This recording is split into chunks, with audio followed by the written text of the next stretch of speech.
And how about this? We're joined by the broadcaster, political activist and author Carol Vorderman. Welcome. Thank you. Your first time. I think it's your first time with us in the studio here. It is, and you've been very kindly asking me to come on for quite some time. Well, yes, of course. I don't live in London, so it's more difficult. The invitation is open. Carol has a new book and it's called Now What? There we are.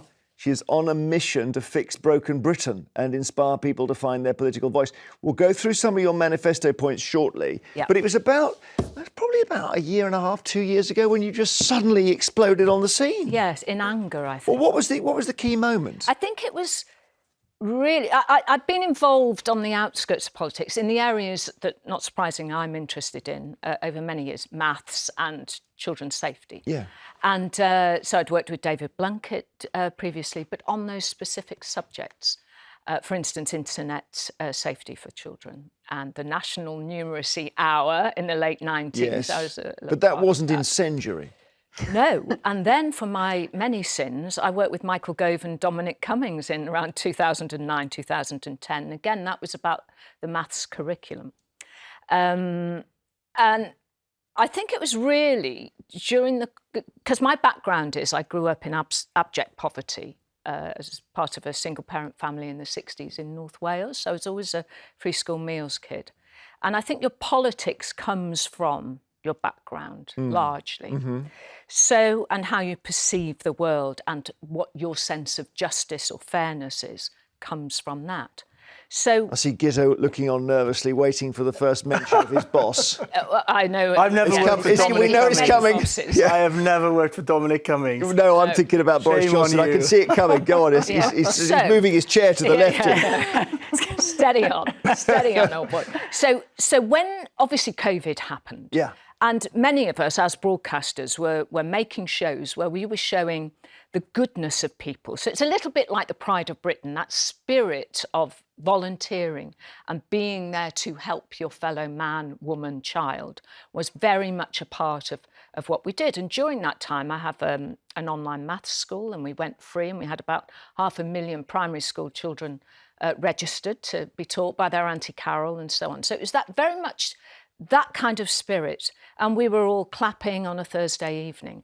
And then to suddenly find out about Partygate. And on top of that, for me, was the VIP lane, the PPE lane. What Baroness Moan. Which was, and I still rage about, not just her, I rage about it because how anyone could think about profiteering in the way that they did, setting up companies which had no experience in PPE purely for the purpose of benefiting financially, profiteering at a level we had not seen. But of course, they say, A, there was a civil service process that was fair. Well, no, and B, it was a VIP lane, Jeremy. Yeah. And this was what was really... Is there anything wrong with a VIP lane, Gitto?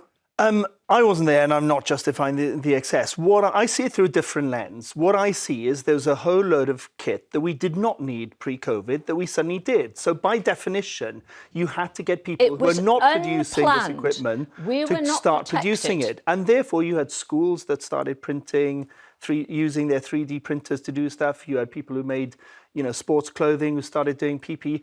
Everyone is trying to help. No, now, there were many you don't buy companies, I'm sorry, but there were many companies, all of them recommended by Conservative MPs, ministers and peers, all of them in the VIP lane. In the VIP lane, largely they were companies which had no experience. Many, and I can quote them if you want, still haven't filed their accounts for that period of time, and many have since closed down. The element, they were paid 80% more per item if they went through the VIP lane. In total, across all of it, £10 billion was spent on unused and unusable. And that's why during or post-COVID, or no, during COVID, you just went ballistic. I just remember seeing, oh my goodness, you've really got so angry. Yeah, 2 years ago, I got so angry because this was after Johnson and Truss and then all this stuff about Michelle Mone and the started parties coming out. Sorry? The parties? That's the you mentioned Partygate was the first thing, but for me, more than anything, was the VIP lane because it was, in my opinion, corrupt. I remember as well, the menopause was a big thing. You were talking at committees about the menopause and well, women not being able to work and not having their rights respected. Yes, absolutely. But that was the key part of it and working through. So in your book, you've got some manifesto ideas for change. All right? Yes, this is about how I think things should be changed. Yeah, no, that's fine. So we were reading these out in the office, thinking no one's ever mentioned these before. Immediate ban if an MP lies. You've got to have drug and alcohol testing in Parliament. Yeah, absolutely. Preferably, I suppose you could breathalyse people as they vote. Parliament sitting outside London for 3 months. Yeah. Mandatory voting to help smaller parties. Replace peers with elected policemen and nurses. No, that's Have we got exactly that? It what sounds I'm odd, saying. that one, yeah. I'm saying replace the House of Lords entirely. OK. Renationalise water, trains and the national grid. Correct. That's coming. And ban Etonians. Let me ask you about... So because that would ban, what, Cameron, Johnson? Well, the key... If you've been to Eton, you can't be in the cabinet. No, so the key part of this is the disconnect between the Westminster bubble and the voters has never been greater. So of those who could have registered and voted, only 52% of people did, right? It's never been worse, in spite of more news channels, more news stations. And even the Labour landslide is called the Loveless landslide. Well, it is the Loveless landslide. I was involved with a tactical voting website, as you may know, called StopTheTories.vote, which had almost 2 million postcodes entered into that. And it was largely, patently an anti-Tory vote. And as we know, I know we're going to come on to talk about Ed Davey and the Lib Dems, many of their seats were won by the tactical vote, and you know that by the way in which... But why ban... What if we get some amazing person comes from Eton and under the Vorderman rules they can't be in the cabinet? What about, Jeremy, the amazing kids who are in comprehensive Sure, schools? Who them get as well. No chance whatsoever, and particularly over consecutive Conservative governments of the last 14 years who introduced austerity to, David Cameron wouldn't have a clue how poor people live, not a clue. Boris Johnson the same. They're there in order to rule over I feel like us. because Gitto worked for Boris, and famously when he brought Gitto back in, Gitto said, "At first I was afraid I was petrified," and then Boris continued singing the song, "I will survive," right? So did we need Boris Johnson in public life? God, no. Why not ban him? I don't instinctively like the idea of banning things. There are fantastic But actors that effectively, have come... people are banned by the unfairness I went to in the state school in injustice South Wales. in the It's sort of, system. there's no, there's sort of... The school has have fantastic- 230 boys only, a year. Since 1955, a third of our prime ministers went to one school. Yeah, I mean, how but that's mainly back in the day. ridiculous is Although, that? Kat, go on, Tessa. I've just been up in Scotland, and I'm going to have to own my white, wealthy privilege here. I went to private school for 3 years in that time, between the ages of 15 and 18. And I went back to talk at that school. And school fees then were 10k a year. This was in the late 80s. I remember because my granny paid for me and it came off the will, so I got less when she died. And now they're 40k. So these school fees have quadrupled. They've now got the VAT coming down the line, so they're some of them are cannibalising it with other ones. They're big, I've got to say, they're big employers locally. We have to remember that. But I spoke to this group of children and... This isn't Eton, though. No, but Carol, aren't you getting blinded there by just the Etonian brand? What is the difference between being Scottish with a Scottish accent, paying 40k for your education? No, why is it? I don't think there's let Carol answer. Thousands of children.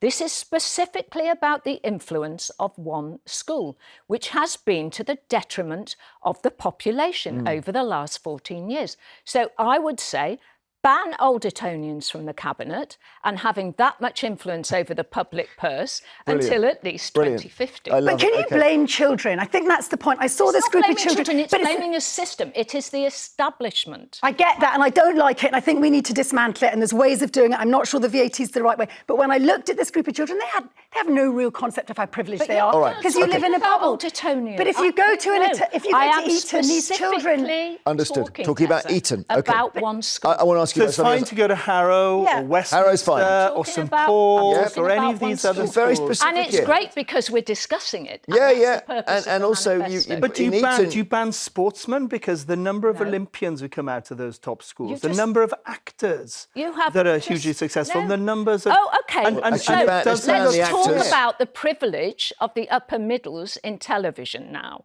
Well, when I acting. started working in television, at Yorkshire Television, we used to make Countdown.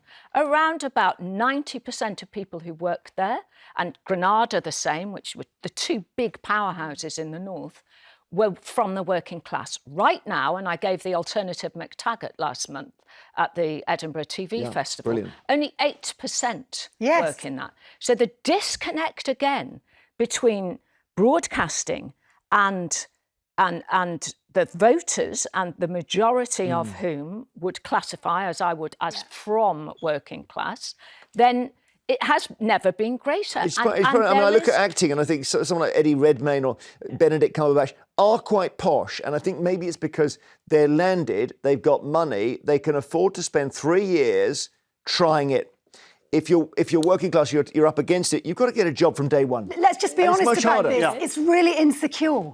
You can take a punt on a media job if you've got a safety net. If you don't have a safety net, you can't. Exactly. Also, it's leveraged towards Precisely, the that's what I just southeast. said. Okay, I want to It's ask a you about disaster. Hugh Edwards, if I can. Yes. And particularly because you've done your work with kids and everything, and this is Yes. an awful, awful story. We talked earlier about him and his pay the BBC's trying to get back. There seems to be a move now that they may refer the sentence to the Attorney General to see if it can be increased. Would you want really? that? I hadn't read that. Well, there's the Tugendhat, who's one of the Tory candidates for Yeah. the leadership, is saying that there is now a way of appealing against lenient sentences, but I don't know if you feel it is lenient. I would say it is. So when I worked with Blunkett around about 20 years ago, I made some investigative documentaries because I was getting a lot of emails in through my column about the internet that I had with the Daily Mirror at the time, from parents. It was after little Sarah was Yes, I murdered. know, Sarah Payne. And they were talking about chat rooms, these new things called chat rooms. So I made a number of investigative documentaries alongside some charities as well, and some key people there, activists, if you like, there. And I was pleased that David listened. Jack Straw wouldn't listen, but David Blunkett did. And I sat on a task force which compiled the first law in the world which made grooming a child online a criminal act. And before then, it hadn't been. Wow. So I found a lot of information then. And one of the key things was that over in America, at that time, around 20, they had done some research. Obviously, these terrible images of child abuse weren't available online at that time. And they found that around about a third of those people who had been accessing these disgraceful and horrific images had actually been abusers themselves. And we've So discovered things that don't that I'm is not the case. suggesting for a second that that was Hugh Edwards, by the way. We don't know. But there is linkage there, and that perhaps isn't surprising.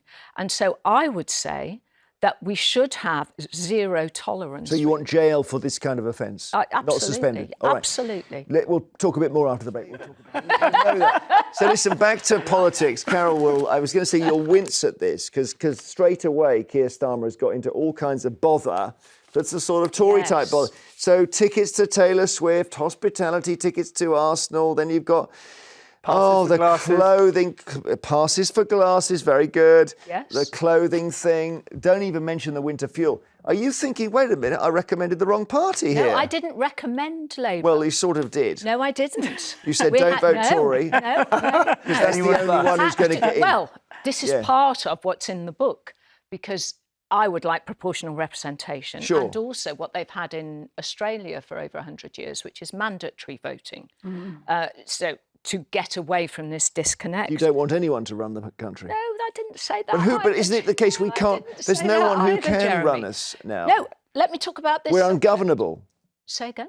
maybe we're just ungovernable. Maybe it's an impossible job. No, I think the system is wrong. The codes of conduct, as you have said in my manifesto, the codes of conduct are not strict enough. So this whole matter of donations, and let's be honest, the Tory party, are far, far, far. But I am not defending Labour. There should not be passes for glasses. There should not be. I mean, there should not be. But where do you? And what you have. But what kind of man is happy for another man to buy his wife a dress? That's what I would say. That's just an instinctive thing. If you wanted to buy my wife a dress, I'd have a bit of an issue with it. Oh, I hadn't even gone there. No, I don't. I think she your is a pride? walking Where is advert for your- British fashion. If she wants to wear British dresses, That's fine. go for it. Well, as you know, I don't in our mind it. industry, people loan you clothes. Well, they've never loaned me anything. Have they not? This jacket I bought 15 Maybe years you ago. don't suit a dress. Well, I just think I'm just rubbish. But largely, when people turn Wearing up on the stuff. red carpet, they will be, No, celeb. of course. They'll My be female wearing colleagues something, totally, yeah. And that is in order to advertise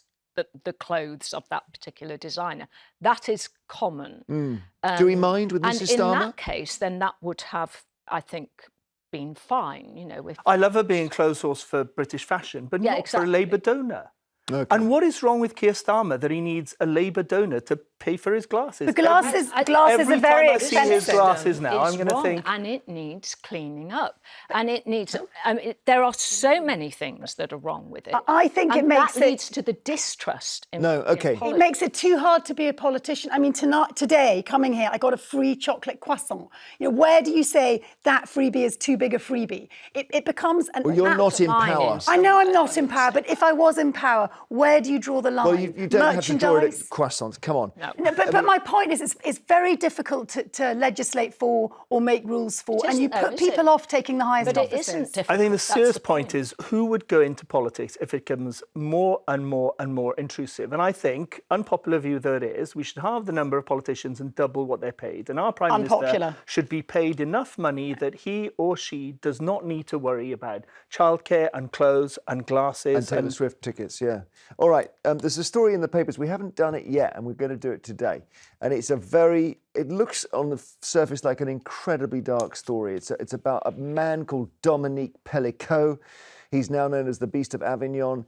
He's married to a woman called Giselle, and he's accused of drugging her and inviting strangers online to come over and rape her. And it's claimed he would then repeatedly drug her with sleeping pills. She was taking anti-anxiety medication, so he gave her too much of it. And then he gets these men over and possibly, charges them for it and so on. So it's disgusting. What's amazing about it is that the woman in the case, Giselle, says, OK, I'm going to front this up. I'm going to be named and I'm going to walk to court and you can take pictures of me and so on. So Pellicot so that's kind of heroic for a start. Pellicot yesterday said, yes, I'm a rapist. He said it in court. And then he points at all the other men in court and says, and they're all rapists too. So 14 of them have admitted it. The other 36 say, well, they were invited around to this house. They didn't realise she was knocked out with a drug. Try that defence. So your thoughts on that, Carol? This woman's amazing, isn't she? She is a hero, and it is horrific what has happened. What I find equally horrific. So this I was was going to case. just interrupt you for a sec. We've got some pictures of her appearing in court. I don't know if you've seen this, but she gets applauded. Have a listen. I would applaud her too. You can see someone presenting her with flowers, and her lawyer says, "OK, that maybe I'll take those. It's not really the time for them." But there she is. Yeah, sorry, you carry on. Well, so he was found to have been upskirting, if you like, photographs of other women. And that was how the police came to look at his hard drive, and he had filmed a number of these rapes. There are 50 other men in court with him, and there are 30 who are unidentified. Giselle Pellicot, the wife, former wife, has said it's horrific that she doesn't know, because it could be a neighbour, it could be anybody. And when they have filmed people's responses in France, there are men who are saying on camera, well, it could have been worse. I mean, nobody's died. The family can get back together again. And one of the things which all people need to be taught is about narcissism and the tactics, because things don't happen in isolation. Things grow.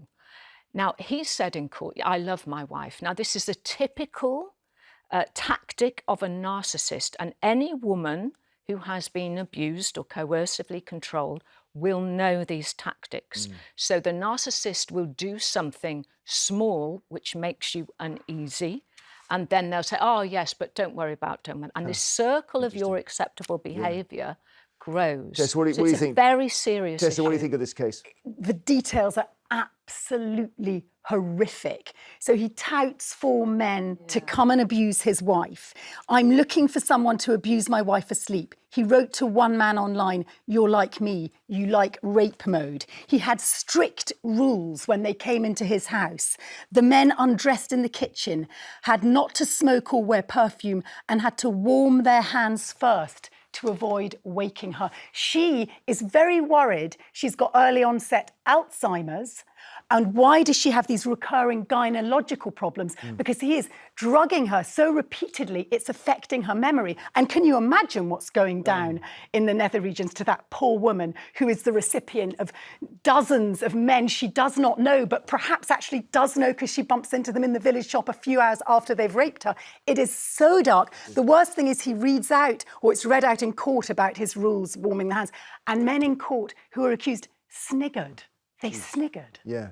Well, OK, the French police done a good job here, because it looks as if they're going to get busted, all of them, doesn't it? Yeah, what a sicko! But the scale of it, is breathtaking in a really, horrific way. And well done them for unraveling it, and well done her for retaining human dignity and a sense of self. Amazing woman. In a situation that would make most of us top woman. I mean, he's running the Hugh Edwards defence, which is, I had a bad childhood. You know, my dad was nasty to me. Sorry. And it does actually cause so much anger when people use that excuse. Yes. I'll mention actually as well, if I can, just the other thing he said, by the way, this guy, is that he was fine until the internet came in. So again, it's that he's got predatory instincts. He had no ability to connect until he went online. That's it. And on that note, let's just mention here the Instagram change, because just a general understanding now, social media is bad for kids, right? We all know that. Australia started to ban it. Yeah. Instagram is saying they're going to basically make sure teenagers can't. They need a lot of controls in, essentially, Gito. What do you think? So the parents will have oversight of teen accounts on Instagram. Well, that's not going to work from their point of view. They need space away from their parents. But what you need is a space away from their parents where they're safe. And that not having their parents looking after them does not mean that they're vulnerable. And so that's where the balance is to be struck, I think. And they're quite right, long overdue to try and find ways of stopping teenagers seeing horrific things, reading horrific things, whether it's sexual, whether it's violent, whether it just makes them feel, full of self-loathing. Surely we have to get to a point where if you run Instagram and there's illegal material on it, you are in legal danger. Now, in the Edwards case, there's paedophile pictures flying backwards and forwards on WhatsApp. That's WhatsApp. No one's even raised the possibility WhatsApp might be responsible for that. No. You'd think they could actually work out what they're encrypted, aren't they, on WhatsApp? But encrypted from them as well? I mean, they can't. That's different. That's like giving somebody the power to listen in on our phone calls. Yeah, that's scary. That's crossing. You don't like that? A line. I think WhatsApp is, I've always considered it. I know you can have quite big groups up to 1,000, can't you? But it's slightly different from these public platforms where people are posturing and pushing. Okay. And what's interesting is this is, I think, quite a cynical move from Meta. It comes in just under the wire because the UK and the EU are changing the rules. And by the way, guess who is the great big spokesperson pushing this brave new Meta world? A former Liberal Democrat, Sir Nick Clegg, is the one that's championing it. This really tries to meaningfully shift the balance in favour of parents, says Nick Clegg, paid a fortune by Meta. He's done very well since the demise of his they always do. Liberal Well, funny enough, the Democrats. Lib Dems have done very well since the demise of him, because we have a look at the Lib Dem conference here. I think we got some of the pictures from the Davey rally when he was quizzed by somebody on this 72 MPs now. course, I hope he's thanked you for it, has he, Carol, or not? See, the tactical voting thing worked well for them. I love Ed Davey and Daisy Cooper. You can see it there at the end, the other end there. So I think he came on. Somebody said he was singing along to the ABBA song "Take a Chance on Me." Yeah. Oh, this is Sweet Caroline. Why do people always... I don't get it, why it's always Sweet Caroline. I'm getting so sick of that song. He did sing Take a Chance on Me on his own, and, you know, if you missed it, you're lucky. Yeah. So I loved it, though, because it was like, hey, here I am. It was like the worst karaoke in the world. But they've got a problem, right? If you're the Lib Dems, you can't oppose Labour because you're so close to them. So what is their message? Their message seems to be something like, we would spend more on the NHS. Well, they're saying they wouldn't do any coalition, aren't they, at the moment, in future? I think it's a serious question. What is the point to them in the current format? And I don't say that as somebody who's always believed that. I think there was a real point to the Lib Dems when they opposed the invasion of Iraq, for instance, under Charles Kennedy, and the two main parties were in favour of it. Paddy Ashton, I think the two of us worked together at Westminster at the time, was heroic on the Balkans when nobody else gave her, monkeys. There's one area. But now, what are they for? Well, I tell you one area where they've got an opportunity, which is that they could be the only party saying we should go back into the EU. Because when Ed Davey mentioned this in his speech, he got a massive round of applause. Let's have a listen to a clip. I'll let you into a little secret. It was only health and safety rules that stopped me putting my hand up a cow's behind or wing walking on a biplane. But friends, however we were campaigning and wherever we were campaigning, we always had our clear Liberal Democrat message that showed we'd listened and we'd understood people's concerns. So you're talking about the stunts. They were good, weren't they? Those stunts? You see Ed Davey now and you smile, don't you? And he turned up on his jet ski. I thought it was wonderful. But I disagree with you vehemently, Guto, on what's the point of them. You say that because at the moment we have this two-party system, and that is why we need proportional representation. But there's only two points of view on any story. The only other country in Europe that doesn't have some form of either PR spend more money on the Belarus. NHS or spend less. Either have traffic cones or don't have them. Where's the third point of That's so view reductive. on stories? Actually, I think Carol's onto something, and you're quite right to point out their honesty on Europe. We constantly get blinded about the idea of this democratic vote, when actually the majority of Britain right now, if they were given that vote again, would vote differently. Right. And I think the Liberal Democrats are a really important party, and people look at him and they believe him. He represents decency. There's something about him that warms the cockles of your heart. Not during the post office. Well, the reason I question what's the point, had he said at the last election, vote for me and I'll do everything I can to take you back into Europe, I'd have been interested. But they did not do that. No, they didn't. They did not offer that. So they missed the opportunity to do what Charles Kennedy did. If you want an alternative to the two main parties, go for us. Missed what Paddy Ashton did. They did not give I was you quite that surprised. option. I interviewed Ed Davey a couple of times, and I kept saying to him, I know you want to go back into the EU. So why don't you say it? Why don't you make it your policy? Say, oh, that ship has sailed. I'm thinking, I don't get it. I think it had. No, I think it has. Just talking about PR and mandatory voting. So in the Brexit referendum, the vote was won by only about 1,200,000, that kind of thing. But the people who didn't vote amounted to almost 13 million. So that could have been a very different They result. probably would have voted out and as the well. future for our They were all at Glastonbury, weren't they? Well, I seem to remember. I don't know. Who's that? All the people who didn't vote were all at Glastonbury. I remember coming back on a train from the 13 southwest. million? No, but I exaggerate. But it tended to be Glastonbury. young people who did. If we had PR, Nigel Farage would have far more MPs You'd have than the Lib Dems. 79. 79. OK. Yeah, I remember on the day of the Brexit vote that London was going to swing it back towards Remain, and there was massive flooding in London, massive, particularly in South London. And I think a lot of people thought, I can't get down the ballot box tonight.